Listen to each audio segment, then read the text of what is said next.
श्राप से मुक्ति दो प्रभु, मुझे श्राप से मुक्ति दो हे प्रभु। शांत रहे आप लोग। हे श्री कृष्ण, मुझे क्षमा करो, मुझे क्षमा करो।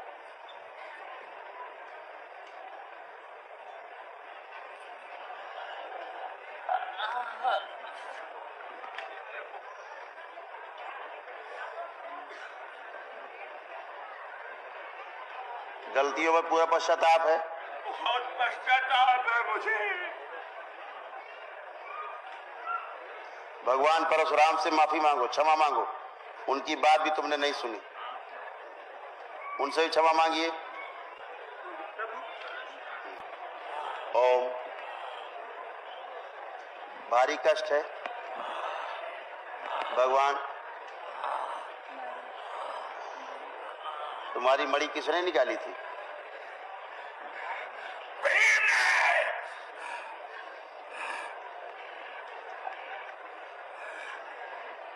कितना क्रोध अभी भी।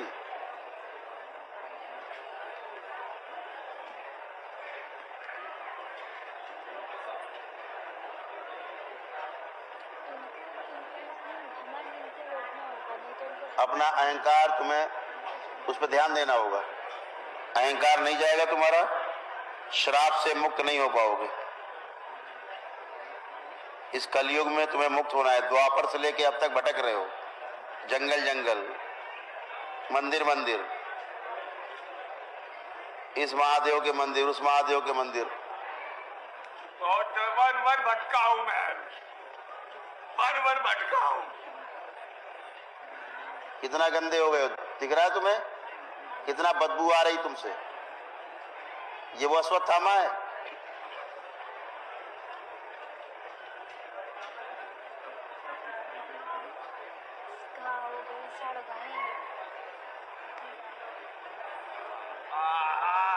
किसका श्राप लगा तुम्हें पता है? भगवान श्री कृष्ण का। इसीलिए सड़ से गए हो। द्वापर से लेके कलयुग तक पूरा सड़ गए हो, देख लो।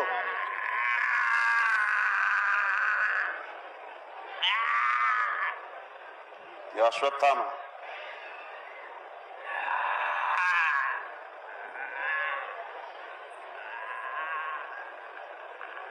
इसी शरीर में तुमको अहंकार था,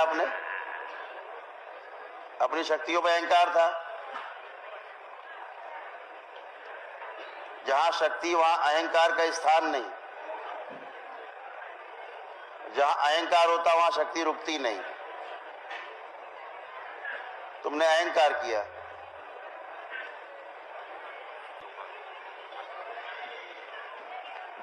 ओम। क्या कह रहे हैं बाबा?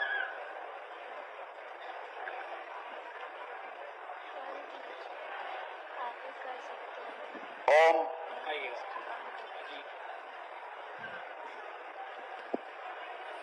भगवान कृपया अपना श्राप।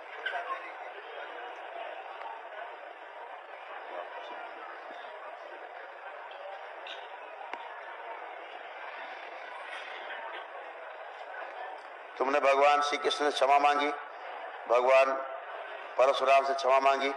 पांडवों के प्रति तुम्हारे अंदर जो ग्लानि है, तुम्हारे अंदर जो ईर्ष्या का भाव है, द्वेष का भाव है, उसको और समाप्त करो। स्वीकार करो कि तुम्हारी गलती थी। ओम। उनसे भी क्षमा मांगो।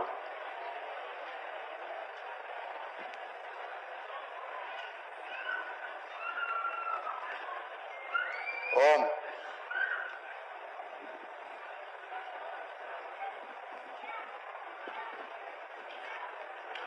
भगवान श्री कृष्ण की सहमति से, भगवान परशुराम की सहमति से इस कलयुग में तुमको श्राप से मुक्त किया जाता है।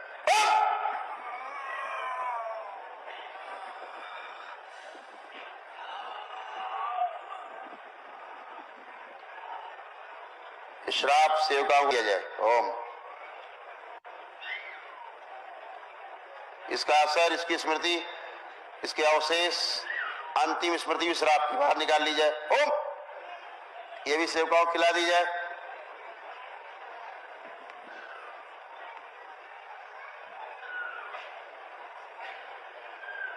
बैलेंस।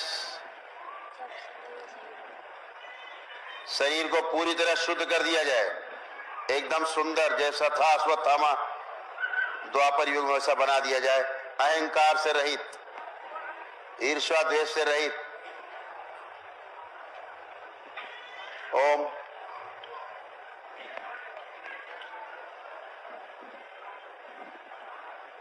इसे पुणे से भगवान परशुराम, भगवान श्री कृष्ण की सेवा में रखा जाए पूरी शुद्धि होने तक। पूरी शुद्धि होने के पश्चात तुम्हारी मणि तुम्हें वापस प्राप्त होगी। तब तक के लिए इनके सारे कष्ट हटा दिए जाएं। ओम।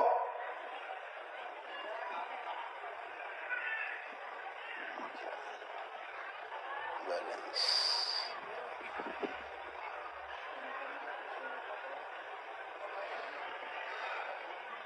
ओम। इन्हें साथ ले जाएं दरबार में, जहां भगवान श्री कृष्ण निवास करते हैं, भगवान परशुराम निवास करते हैं। वहां अश्वत्थामा को ले जाया जाए, शुद्धि की जाए। अगली अमावस्या में शुद्धि के पश्चात इनकी मणि वापस की जाए। ओम। श्री।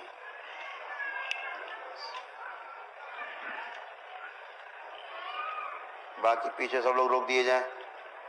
सभी आभाएं पीछे रुकेंगी, बात करेंगे, आदेश का पालन हो। ओम।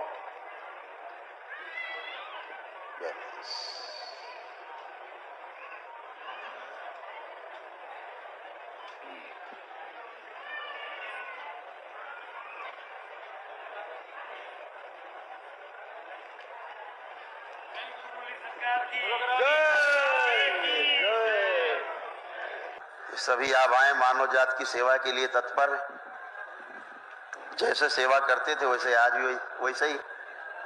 ये तो इनलाइटेंड है, ये कोई भूत प्रेत तो है नहीं, आभाएं हैं। जो आभाएं हैं किसी पवित्र शरीर के द्वारा, जब वो शरीर पूरी तरह शुद्ध होता है, दरबार में सब समस्याओं से मुक्त हो जाता है, तो जिसका मन बहुत पवित्र है उसके द्वारा ये आभाएं बात करना चाहती। हाँ, था ना दरबार में उपस्थिति लग रही थी कि दरबार में उपस्थित है। एक बार आया था, मैंने वापस कर दिया था। एक बार अश्वत्थामा आया था दरबार, मैंने उसको वापस कर दिया था। आज भी लग रहा था कि अश्वत्थामा है यहाँ, फिर मिलना, बात करना चाह रहा है। कष्ट में भगवान श्री कृष्ण का श्राप था, मामूली था नहीं। अब उससे कौन मुक्त करेगा? महादेव, माँ करेगी। और तो भगवान महादेव भी तभी मुक्त करेंगे जब माँ साथ में होगी। तो उनकी सहमति भी जरूरी थी जिन्होंने श्राप दिया, क्योंकि उनका भी दरबार में है ही आभा। अरे इधर भी आभाएं खड़ी, इधर भी।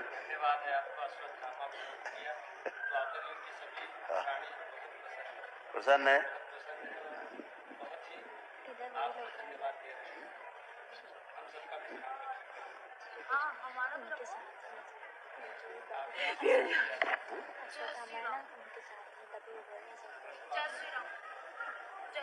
बहुत बढ़िया। अभी सब अश्वत्थामा के साथ ही जाओगे, सब सारे लोग जितने साथी हो अश्वत्थामा के, बस अमावस्या तक वो शुद्ध हो जाए, फिर आप सब लोग अश्वत्थामा के साथ ही रहोगे। हाँ बिल्कुल बुला लेंगे, हम बैठी हैं ना। हाँ बुला लेंगे, जरूर बुलाएंगे। आप सब लोग अमावस्या में जब उनको मणि मिल जाएगी अश्वत्थामा को, वो भगवान श्री कृष्ण ही उनको प्रदान करेंगे। हाँ तो उसके बाद वो सेवा में रहेंगे। बिल्कुल, द्वापर युग का बहुत बड़ा श्राप है उसमें, और वो यही मुक्ति होनी थी कलयुग में। बढ़िया है। ये सब अश्वत्थामा के साथी द्वापर युग से।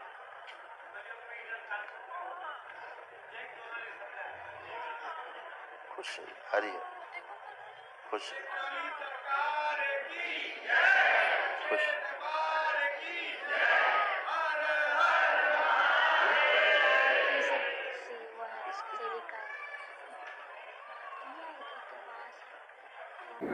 श्रीमन नारायण। हमारी चाची जी हैं, करेली का अचार बहुत बढ़िया बनाती हैं। उनसे भी बढ़िया एक अचार बना है, लेकिन वो धर्म का बन गया। एक है वो करौली सरकार, उसका कल एक मैंने वीडियो देखा, आज ही देखा। वो अश्वत्थामा को झाड़ रहा है भाई। अश्वत्थामा कहीं पिशाच की योनि में उसको मिल गए और किसी आदमी के अंदर उनको इंस्टॉल कर दिया गया और उस आदमी को मिर्गी के दौरे पड़ने लगे, जो कि आपने अभी पूर्व के वीडियो में देखा भी होगा, और वो बंदा ठीक भी हो गया। अश्वत्थामा अब शाप मुक्त हो गए, तो मैं उम्मीद करता हूँ अब इंडिया टीवी वालों को, अब कम से कम इंडिया टीवी अश्वत्थामा की जान छोड़ देगा, क्योंकि अश्वत्थामा उसको हर चौथे दिन मिल जाए इंडिया टीवी वालों को, या ऐसे कुछ हो जाए, कुछ यूट्यूबर्स को मिल जाते हैं किसी किले में, किसी जंगल में, कहीं वो क्या है बिग फूट के नाम से। तो मुझे समझ में आया बेयर ग्रिल्स को क्यों नहीं मिला आज तक अश्वत्थामा। तो अश्वत्थामा के बारे में न शास्त्रीयता कुछ ज्ञात है और न लोगों में इतना क्या कहें विवेक है कि चीज़ों की जांच पड़ताल कर सकें। करौली पर मेरे पास एक और शिकायत बहुत पहले आई थी लड्डू गोपाल वाले प्रकरण को, लेकिन मैं समयाभाव से ध्यान नहीं दे पाया था, अभी ध्यान दे भी नहीं पाऊंगा। लेकिन ये वाला थोड़ा कुछ ज़्यादा मज़ेदार हो गया।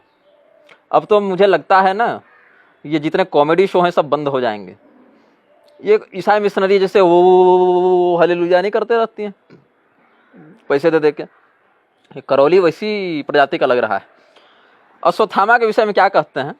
अच्छा, अश्वत्थामा को इसने आज या कल 10-5 दिन पहले ही ठीक किया ना पिशाचत्व से, मतलब अश्वत्थामा टिल डेट ये जो पिशाच रिकॉग्नाइज किए जा सकते हैं। अब मत्स्य पुराण में और पद्म पुराण इत्यादि में भी इसका समर्थन मिलता है। सावरणस्य प्रवक्ष्यामि मनोर्भावी तथांतरम अश्वत्थामा शरद्वांश्च कौशिको गालवस् तथा सुतानंद काश्यपश्च रामश्च ऋषि स्मृता।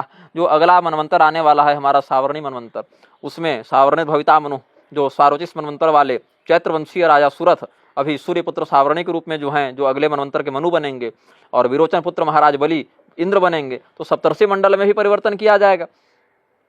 तो सप्तर्षि मंडल में जो 7 बैठेंगे उसमें कौन कौन है? अश्वत्थामा, और यहाँ शरद्वान आ गया है शब्द, लेकिन शरद्वान से यहाँ इनके पुत्र का अर्थ लेना चाहिए कृपाचार्य का, क्योंकि अन्य ग्रंथों में समर्थन मिला है।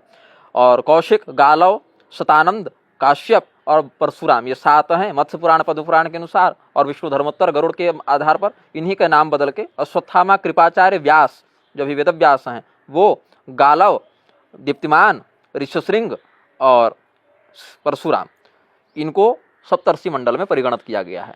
अश्वत्थामा चिरंजीवी हैं भाई। चिरंजीवी का अर्थ है बहुत ही पहले मरेगा तो भी एक कल्प तो लेगा। ब्रह्मा का एक दिन होगा सहस्र युग पर्यंतं महर्यत ब्रह्मणो विदुः। तो ब्रह्मा के एक दिन पर्यंत, कल्प पर्यंत तो चिरंजीवी टिकेगा, नहीं तो किस बात का चिरंजीवी। और मैंने किसी पुराण में पढ़ा है, अभी तत्काल उसका संदर्भ याद नहीं आ रहा है, थोड़ा पन्ना पलटते हुए मिला था कि 7 चिरंजीवी तो उसके आगे भी अगर उनमें योग बल हो, जैसे लोमस, बगदाल भी है ना, और काकभुसुंडी इत्यादि प्रकार वाले चिरंजीवी तो और भी अधिक जी जाते हैं। तो अश्वत्थामा को किसी आदमी के अंदर ये डाल रहा है करौली, उसको भूत झाड़ दे रहा है। बड़ी कृपा हुई महाराज आपकी, हम तो अश्वत्थामा के विषय में कितना चिंतित रहते थे, कब तक पिशाच बन के भटकेगा महाराज, आप कहाँ थे अभी तक। ठीक किया आपने, अश्वत्थामा को पिशाच की युगति से मुक्त कर दिया। अब देखिए अश्वत्थामा है कौन? अश्वत्थामा दरअसल शिव जी के अवतार है। फिर ये महिषासुर और अश्वत्थामा को मैं शिव जी का अवतार बताऊंगा तो विनय झा के दौरे शुरू हो जाएंगे कि अश्वत्थामा को शिव जी का अवतार बताता, लेकिन भैया है तो मैं क्या करूं, क्या बताऊंगी, नहीं है कहे कि विनय झा जो है सुन के गुर्दे में खुजली होने लगती है। ब्रह्मवैवर्त पुराण, जिसको विनय झा प्रक्षिप्त मानते हैं लंपट पंडितों के द्वारा, उसके श्री कृष्ण जन्म खंड में लिखते हैं वेदव्यास जी, अश्वत्थामा शंकरांशो द्रोणो वह्न्यंश संभव। द्रोणाचार्य वहनी के अंश हैं, अग्नि को कहते हैं वहनी। ऐसे अग्नि पुराण अलग है, वहनी पुराण अलग है। वहनी पुराण उप पुराण में आता है और अग्नि पुराण महापुराण में आता है, 18 प्रधान में आता है। आग्नेय महापुराण, वहनी उप पुराण अलग है, लेकिन अग्निदेव को ही वहनी भी कहते हैं। अश्वत्थामा शंकरांशो द्रोणो वह्न्यंश संभव। द्रोणाचार्य वहनी के अंश हैं और अश्वत्थामा शंकरांश हैं, शिवांश हैं। पद्म पुराण के सृष्टि खंड में कहते हैं, अश्वत्थामा हर साक्षात हरिर नंदकुलोद्भव। भगवान नंदनंदन श्री कृष्ण हरि हैं और अश्वत्थामा हर मतलब भगवान शिव हैं। गर्ग संहिता के गोलोक खंड से भी इसका समर्थन ले लीजिए। द्रोणी साक्षात शिवस्यापि रूपं भूम भविष्यति। द्रोणाचार्य के पुत्र जो द्रोणी अश्वत्थामा है वो साक्षात शिव जी ही हैं, जो शिव जी ही अश्वत्थामा के रूप में पृथ्वी पर आएंगे। महाभारत के आश्रम वार्षिक पर्व में ले लीजिए, द्रोणं बृहस्पतिर भागम विद्धि द्रोणिं च रुद्रजम। बृहस्पति का अंश यहाँ पर द्रोणाचार्य को बताया है और अश्वत्थामा को भगवान रुद्र का अंश बताया है। अब अग्नि को बृहस्पति का कैसे कह सकते हैं? तो अग्निदेव के 49 प्रभेद होते हैं जो ब्रह्मांड पुराण में वर्णित हैं। इस पर हम कभी बाद में चर्चा करेंगे। तो महाकल्प तंत्र इत्यादि का जब मैं लेखन करूंगा तो उसमें सबका अलग से बताऊंगा। 49 प्रकार की अग्नि होती है, उसमें किसी एक का बृहस्पति से भी संबंध है। महाभारत तात्पर्य निर्णय में जगतगुरु मध्वाचार्य जी अध्याय 19 में लिखते हैं, द्रोणिं च रुद्र तनुमेश सदा विजानन नो तेन युद्धमभिवांछति रुद्र भक्त। अश्वत्थामा जो है वो साक्षात रुद्र के अवतार हैं, इसलिए कोई भी रुद्र का भक्त अश्वत्थामा से लड़ने की इच्छा नहीं रखता था। और अश्वत्थामा इतने महान हैं, अभी आने वाले वेदव्यास वही हैं। जो 29वां द्वापर का अंत होगा तो द्वापरांते भगवान द्रोणिरेव वेदव्यासो भविष्यति। द्रोणी जो है अश्वत्थामा, वही भगवान अश्वत्थामा ही वेदव्यास के पद पर बैठेंगे। ऐसा देवी भागवत में भी वर्णन है, विष्णु पुराण में भी वर्णन है, और भी अन्य जहाँ भी इस वेदव्यास की परंपरा का वर्णन है वहाँ भविष्यवाणी है। अश्वत्थामा अगले होने वाले वेदव्यास हैं। अगले होने वाले वेदव्यास को करौली यहाँ आदमी में घुसा के और भूत झाड़ दे रहा है। गजब पावर है भैया, लेकिन गजब सर्कस जमाए हो।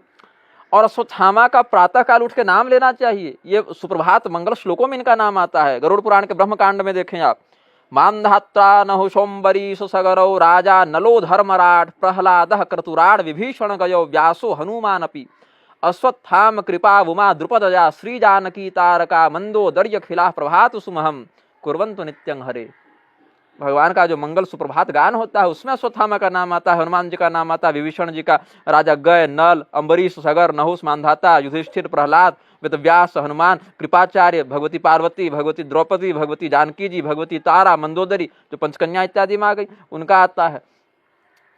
अब अश्वत्थामा जो है वो अगर अभी भी पिशाच की योनि में हैं, इसका झूठ मैं बताता हूँ कैसे। अश्वत्थामा के बारे में आप कैसे जाने? शास्त्र से जाने ना। अश्वत्थामा कोई है, अश्वत्थामा नाम का कोई था या है या होगा। अश्वत्थामा जो व्यक्तित्व है उसका परिचय शास्त्रों से प्राप्त होता है। यह थे कृपाचार्य की बहन कृपी, शरद्वान के पुत्र कृपाचार्य, उनकी बहन थी कृपी, उनका विवाह हुआ था भरद्वाज के पुत्र द्रोणाचार्य से। तो द्रोणाचार्य जो हैं वो जब निसंतान थे तो भगवान महादेव की उन्होंने बड़ी तपस्या की, और बड़ी तपस्या करके उन्होंने कहा भगवान महादेव से कि आप हमारे पुत्र के रूप में हमें प्राप्त हो। तो भगवान महादेव ने कहा तथास्तु। तो भगवान महादेव ही द्रोणाचार्य के पुत्र के रूप में अवतार ग्रहण करते हैं, ऐसा भी शास्त्रों में वर्णन है। लेकिन द्रोणाचार्य के पुत्र अश्वत्थामा के रूप में भगवान शिव ने कभी कोई अधर्म नहीं किया था। यहाँ तक कि द्रोणाचार्य के कौरवों के पक्षधर के रूप में युद्ध करने के बाद भी अश्वत्थामा हृदय से पांडवों के पक्षधर थे। लेकिन जब द्रोणाचार्य को छल से मारा गया ना, अश्वत्थामा हतः इस प्रकार से कह के अश्वत्थामा के नाम पर उनको एक डिप्रेशन की अवसाद की अवस्था में ले जाकर जो धृष्टद्युम्न ने फिर उनका समाधि की अवस्था में वध किया, उससे उनको बहुत पीड़ा हुई थी। और वो नारायणास्त्र का, आग्नेयास्त्र का प्रयोग किए भी थे पांडवों के संपूर्ण विनाश के लिए, लेकिन वो निष्फल हो गया भगवान की कृपा के कारण। इससे उनका और कष्ट बढ़ गया। और जब उन्होंने दुर्योधन को मरा हुआ देखा, मतलब मरते हुए देखा, तो और भी ज्यादा वो चिंतित हो गए। तब वो कहे कि अब छोड़ेंगे नहीं किसी को। और उसके बाद वो जाकर भगवान शिव के ही सम्मति और अनुमति से करते हैं सभी प्रकार के जो रात्रि को जो सुप्तावस्था में, अर्ध सुप्तावस्था में जो सैनिक थे पांडवों के बचे खुचे, उनको जाके मारते हैं, जिसमें द्रौपदी के 5 पुत्र भी मारे गए थे। इसके पहले या इसके बाद में अश्वत्थामा का कोई ऐसा पाप कृत्य देखने को नहीं मिलता। ये उनका पितृ स्नेह, एक राजभक्ति, पितृ स्नेह इत्यादि के कारण वो उस मानसिक अवसाद की स्थिति में चले गए थे कि 1-2 दिन के लिए उनसे वो पाप हो गया तो दंड भी मिला, उन्होंने प्रायश्चित भी किया। या तो आप दंड भोग लें अपने पाप का, या तो आप प्रायश्चित कर लें अपने पाप का, तभी आप उससे मुक्त होंगे। या तो पाप का दंड भोग लें या तो प्रायश्चित कर लें। अश्वत्थामा ने दोनों किया है भाई, फिर उससे घृणा क्यों करते हो अश्वत्थामा से? कैसे? अब देखिए, जब अश्वत्थामा ने द्रौपदी के पुत्रों का वध किया और पांडवों के द्वारा अब हमें प्रताड़ित किया जाएगा, दंड दिया जाएगा, ऐसा जब उन्हें होश हुआ तो चले गए ऋषि महर्षियों के समूह में। तब प्रविष्ट मात्रे तस्मिस्तु मनयो ब्रह्मवादिनः द्रोणेर दुश्चरितं ज्ञात्वा प्राहुर योग बलेन तम सुप्तमा रणकृत्तापि द्रोणित्वं पुरुषाधमः तद्दर्शनेन ह्यस्माकं पातित्यं भवति ध्रुवं त्वत्संभाषण मात्रेण ब्रह्महत्यायुतं भवेत् अतोस्मदाश्रमेभ्यस्तुम निर्गच्छ पुरुषाधम। ऋषि महर्षियों के आश्रम में जब अश्वत्थामा गए तो ऋषि महर्षि ब्रह्मज्ञानी थे, योग बल से जान गए, अरे ये तो पाप करके आ रहा है इतना बड़ा, सोए हुए बालकों को मार के। हालांकि बिल्कुल सोई अवस्था में गला नहीं काटा है महाभारत के अनुसार, लेकिन वो बच्चे सो रहे थे और जब हल्ला हुआ कि चलो शिविर में हमला हो गया, अटैक हो गया है, तो वो सब अपने तीर तलवार खड़ग इत्यादि को संभालते संभालते उठे और उठते उठते थोड़ा बहुत आधी नींद में लड़ते लड़ते मरे। मतलब बिल्कुल सोए हुए नहीं थे कि आप सोए स्थिति में गला रेत के चले गए, ऐसा भी नहीं था। लेकिन जब लड़ रहे थे तो पूर्णतया स्वस्थ चित्त भी नहीं थे। अचानक से रात को हड़बड़ी में उठे, आधी नींद में हथियार उठाए और लड़ने लगे और उसी समय मार दिए गए। अस्वस्थ निद्राक्रांत चित्त में मारे गए, तो माना गया कि चलो नींद में ही थे, मार दिए। तो कहा ऋषि महर्षियों ने कि तुमने सोए हुए बालकों की हत्या की है, इसलिए तुम ब्राह्मणों में अधम हो गए हो। द्रोणे त्वं ब्राह्मणाधम, हे द्रोण के पुत्र तुम ब्राह्मणों में अधम हो, तुम्हारे दर्शन मात्र से हमें पातक लग जाएगा, इसीलिए तुम ब्रह्म हत्या के भी भागीदार हो गए हो। हालांकि ब्राह्मण थे नहीं ये लोग, लेकिन कह दिया कि तुमसे हम बात भी कर लेना तो ब्रह्म हत्या लग जाएगी हमें, क्योंकि तुम बाल हत्या से ग्रस्त हो। बाल हत्या, स्त्री हत्या, ब्रह्म हत्या, गो हत्या, भ्रूण हत्या इत्यादि को लगभग एक ही श्रेणी में रखा है। बच्चा मारो, बालक गाय मारो, ब्राह्मण मारो, गर्भपात करो, स्त्री वध करो, तो उसमें पाप एक ही जैसा लगभग बताया है। तो कहा अतोस्मदाश्रमेभ्यस्तुम निर्गच्छ पुरुषाधम, तुम तो पुरुषों में भी अधम हो, केवल ब्राह्मणों में नहीं, सभी पुरुषों में अधम हो, इसलिए हमारे आश्रम से बाहर निकल जाओ। तो अश्वत्थामा को बड़ी ग्लानि हुई। हालांकि बाद में फिर अर्जुन से लड़ाई हुई, फिर अर्जुन जो है सो उसको घसीट के लाते हैं, तब फिर मुच्यता में सब ब्राह्मणों नितरांग गुरु, ऐसा द्रौपदी जी ने फिर उनको बचाया कि मत मारिए, तो ब्राह्मण है आपके गुरु हैं। फिर वो उत्तरा के गर्भ में वो प्रहार कर देता है अश्वत्थामा, तब परीक्षित को भगवान बचाते हैं, तब उत्तरा जाती है ना वो कामं दहतु मामनाथ मामे गर्भो निपात्यताम भगवान से। फिर भगवान ने जो परीक्षित की रक्षा की। हालांकि परीक्षित तो मर ही गए थे, शरीर की उन्होंने रक्षा की, चेतना तो चली गई थी। फिर बाहर भगवान ने उनको पुनर्जीवित किया है, जीवया मास ऐसे एक श्लोक है, तो उसमें है द्रोण्यस्त्र विप्लुष्ट मिदंग मदंगं संतान बीजं कुरु पांडवानाम, जो परीक्षित जी ने आगे फिर कहा है भागवत में। खैर, तो इस प्रकार से भगवान ने फिर अश्वत्थामा के वध स्वरूप कह दिया ब्रह्मबंधुर्न हंतव्यं आतताय वधारहण, तो क्या कहा, शिरोमणि निकाल लो इसकी। तो शिरोमणि निकाल के अपमानित करने से भी ब्राह्मण के वध तुल्य हो जाता है। वह गुरुजनों के लिए तो त्वंकार हुंकार ही वध तुल्य हो जाते हैं, तो अपमान कर दिया तो ब्राह्मण का वध हो गया। उसके बाद क्या कहा, ये चले गए अश्वत्थामा, कहाँ चले गए, वेदव्यास जी के पास, और वहां पूछा कि आप तो वेदव्यास जी हैं, सर्वशास्त्र विशारद हैं, आप हमें बताइए शास्त्रों में मेरे पाप का क्या प्रायश्चित है। तो वेदव्यास जी ने कहा एतत् पापस्य शांत्यर्थम प्रायश्चित्तं स्मृतौ नहीं। स्मृति ग्रंथों में अथवा हमारी स्मृति में, दोनों अर्थ लग जाएगा, मेरी स्मृति में कोई इसका प्रायश्चित नहीं है, या मैं जितने ग्रंथों को जानता हूँ अश्वत्थामा, वेदव्यास जी ने कहा उसमें इसका तो प्रायश्चित नहीं है। फिर भी तथाप्युपायं वक्ष्यामि तव एतद् दोष शांतये, फिर भी मैं तुम्हारे इस दोष की शांति के लिए एक उपाय बताता हूँ, उससे काम बनेगा। दक्षिणाम्बु निधौ पुण्ये राम सेतो विमुक्ति दे धनुष कोटि हृदयख्यातम तीर्थमस्ति महत्तरम अस्ति पुण्यतमं द्रोणे महापातक नाशनम। दक्षिण दिशा के समुद्र में चले जाओ, वहां राम सेतु है, श्री राम सेतु के जो धनुष कोटि क्षेत्र है वो बहुत बड़ा तीर्थ है, वहां पर तुम्हारे इस पातक का अवश्य नाश हो जाएगा। तब गए, आगे बताते हैं महात्मा का वर्णन करके, चित्त शुद्धि प्रदं ऋणाम शांतिदाम त्यादिकारकम तत्र गत्वा धनुष्कोटो राम सेतो विमुक्ति दे स्नानं कुरुस्व द्रोणे त्वं मास मात्रम निरंतरम सुप्तमारण दोषात्वम सद्यः पूतो भविष्यसि। वहां पर तुम 1 महीना तक अगर तुम कठोर साधना करो, मास मात्रम निरंतर साधना करो, स्नान करो, तो तुम अवश्य ही शीघ्र ही पवित्र हो जाओगे, ऐसा कहा। तो रामचंद्र धनुष कौटो स्नान मात्रेण तत्क्षणे धूत पाप विमम द्रोणी सर्वे चापि महर्षय। अच्छा, एक महीना जब उन्होंने निराहार रह के उपवास पूर्वक एकदम कठोर तपस्या करके भगवान शिव का मंत्र जपते हुए रामेश्वर भगवान की आराधना करते हुए वहाँ स्नान किया है, तो भगवान शिव प्रकट होकर फिर अश्वत्थामा को शुद्ध होने का, पाप मुक्त होने का वरदान भी देते हैं। एवं वह कथितं विप्राद्रोणी पाप विमोक्षणम। यह स्कंद पुराण के ब्रह्मखंड के अंतर्गत जो सेतु खंड है, जहाँ राम सेतु का महात्म्य है, उसके अध्याय 31 से हमने यह प्रमाण आपको दिया है। अब ये पाप किसका शांत किया इन्होंने? सुप्त मारण दोषात्वं सद्य पूतो भविष्यसि। क्या कहा था? जो 5 बच्चे मारे ना द्रौपदी के, उसके दोष से, जो बच्चे सो रहे थे उनके दोष से, उनके हत्या के दोष से बचोगे। लेकिन अश्वत्थामा ने यहाँ 2 गलती की है। एक गलती की है बच्चों को मारा, दूसरी गलती की गर्भ को मारा, उत्तरा के गर्भ पर इन्होंने प्रहार किया अश्वत्थामा ने। तो क्या करना है यहाँ पर? अब भगवान श्री कृष्ण बहुत व्यथित हुए, बोले भैया ये तो गलत बात हो गई। तो एक का तो इसने प्रायश्चित पूर्वक कर लिया और एक का इन्होंने दंड पूर्वक कर लिया। कैसे दंड पूर्वक? तो भगवान ने शाप दिया। महाभारत के सौप्तिक पर्व के अध्याय 16 से मैं प्रमाण दे रहा हूँ आपको। हालांकि कहीं कहीं मुझे स्मरण आता है धुंधला सा, 5000 वर्ष तक प्रेत की योनि में जाने का। 5 बच्चे मारे द्रौपदी के तो 5000 वर्ष तक, लेकिन मुझे अभी ठोस प्रमाण याद नहीं आ रहा है, इसलिए मेरे पास प्रमाण नहीं होता तो मैं बोलता नहीं हूँ। लेकिन जो प्रमाण है उस पर बात करते हैं, जिससे आधार पर भी मेरा यह वक्तव्य शास्त्र सम्मत सिद्ध होगा। महाभारत के सौप्तिक पर्व के अध्याय 16 में कहते हैं भगवान श्री कृष्ण अश्वत्थामा को शाप देते हुए परीक्षित जी के प्रसंग में, त्वां तु का पुरुषं पापं विदुः सर्वे मनीषिणः असकृत पाप कर्माणं बाल जीवित घातकम। तुमने कोई छोटा मोटा पाप नहीं किया है, न सकृत अपितु असकृत पाप कर्माणम। तुमको लोग कहेंगे कायर है, साक्षात पाप का प्रतिमान है, सभी बुद्धिमान जन तुमको पापी ही मानेंगे। जो तुम बच्चे को मारने चले हो ये कोई छोटा मोटा पाप नहीं है, असकृत पाप कर्माणम। तस्मात् तमस्य पापस्य कर्मणः फलमाप्नुहि। अब तुम अपने इस पाप का फल भोगो। क्या है? 3 वर्ष सहस्राणि चरिष्यसि महिमिमाम्। तुम 3000 वर्षों तक इस पृथ्वी में भटकोगे। कैसे भटकोगे? अप्राप्नुवन् क्वचित् कांचित् संविदं जातु केनचित्। तुम्हें कोई देख नहीं पाएगा, तुम किसी से मिलजुल नहीं पाओगे, तुम एकदम एकांत में रहोगे। निर्जनान सहायस्त्वं देशान प्रविचरिष्यसि। ऐसी जगहों पर रहोगे जहाँ कोई आता जाता नहीं, जहाँ तुम्हारी कोई सहायता नहीं करेगा। भवित्री नहीं ते क्षुद्र जनमध्येषु संस्थितिः। किसी भी व्यक्ति के सामने तुम्हारा प्रकटीकरण नहीं होगा। पूय सोणी तगंधी च दुर्गकांतार संश्रयः। खंडहरों में, किलों में या जंगलों में तुम रहोगे और तुम्हारे शरीर से पीप की, खून की, ये सब की ये इसकी दुर्गंध आएगी। विचरिष्यसि पापात्मंश्च चिरमेको सुंदरा। इस प्रकार से कब तक? 3 वर्ष सहस्राणि, 3000 वर्षों तक, दीर्घ काल तक तुम इस पृथ्वी में भ्रमण करोगे। तो जो पिशाच की योनि में जाने का, पिशाच का ही लक्षण है ये सब, तो पिशाच की योनि में जाने का जो शाप मिला अश्वत्थामा को भगवान श्री कृष्ण के द्वारा, उसमें 3000 वर्ष का भगवान ने परिमाण निश्चित किया था। तो हम काल देखें तो महाभारत युद्ध के 36 वर्ष के बाद भगवान इस धराधाम को छोड़कर गए हैं।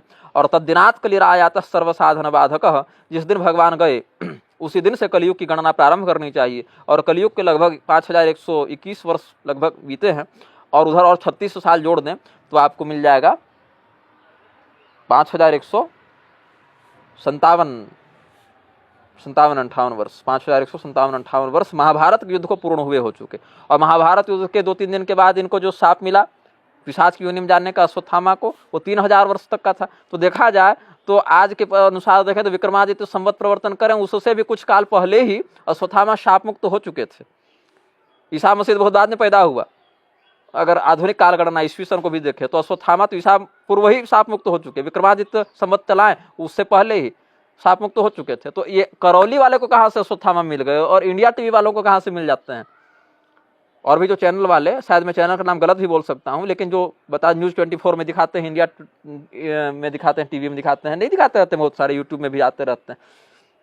ये करौली वालों को कहाँ से अश्वत्थामा का प्रेत मिल गया कि आदमी में डाउनलोड कर रहे हैं और भगवान परशुराम को आदेश दे रहे हैं, तो कृष्ण को आदेश दे रहे हैं, तो हनुमान जी को आदेश दे रहे हैं। सब तुम्हारा नौकर है, खरीद कर रखे हो सबको। क्या है अलादीन का चिराग का जिन कि कैद करके रख दिए। हिंदू को मूर्ख बनाना बहुत आसान है। और समस्या क्या है ना, एक बार हिंदू की आस्था लग गई तो तोड़ना बहुत मुश्किल है, चाहे आप सही बात भी क्यों न कहें। ये मैंने देखा है। विश्वास करता है या अंधविश्वास करता है, हिंदू एकदम घनघोर वाला करता है। वो मान लेता है कि यही बाबा सही है, यही जो हो गया सो हो गया, सही है, बस हमारा गुरु मतलब ब्रह्मा और तुम्हारा गुरु मतलब बैल, यही उसका एकमात्र सिद्धांत बन गया है। तो आप कितना समझा थक जाइए, हिंदू न साईं की पूजा छोड़ेगा, न दरगाह में जाना छोड़ेगा, अपने कट के मर जाएगा। हिंदू लड़कियों को नहीं देख रहे हैं, रोज सुन रही है कितने टुकड़ों में काट के फेंका गया, लेकिन हमारा अब्दुल वैसा नहीं है। हैं? और कटने के बाद अब्दुल के लिए कुछ बचता भी नहीं है, क्योंकि अब्दुल तो अगला पर निकल गया जिसके लिए वो भी वैसा नहीं होगा। तो कहने का भाव है कि यही लोग मटिया मेट किए हैं। और हिंदू के साथ समस्या क्या कि एक बार अगर उसको लग गया अरे बाबा तो बाबा है, वाह अब कुछ नहीं हो सकता, बाबा सब जानते हैं, छोटा मोटा बाबा समझे हो, बाबा अश्वत्थामा बुला के झाड़ दिए तुरंत। जबकि अश्वत्थामा सोचे अरे हमारा तो 2000 साल पहले ठीक हो गए थे, हम तो अभी तक प्रेत क्यों नहीं मिलते, हमारे नाम से किसको पकड़ के ले आया भाई। अश्वत्थामा अगले होने वाले वेदव्यास हैं चतुर्युगी मान से, और मनवंतर मान से अगले होने वाले सप्तर्षि हैं, उनको ये आदमी में इंस्टॉल मार रहा है। और वो भी क्या कह के प्रेत पिशाच की योनि में शाप मुक्त इसको हम कर रहे हैं, इसकी मुक्ति करेंगे हम।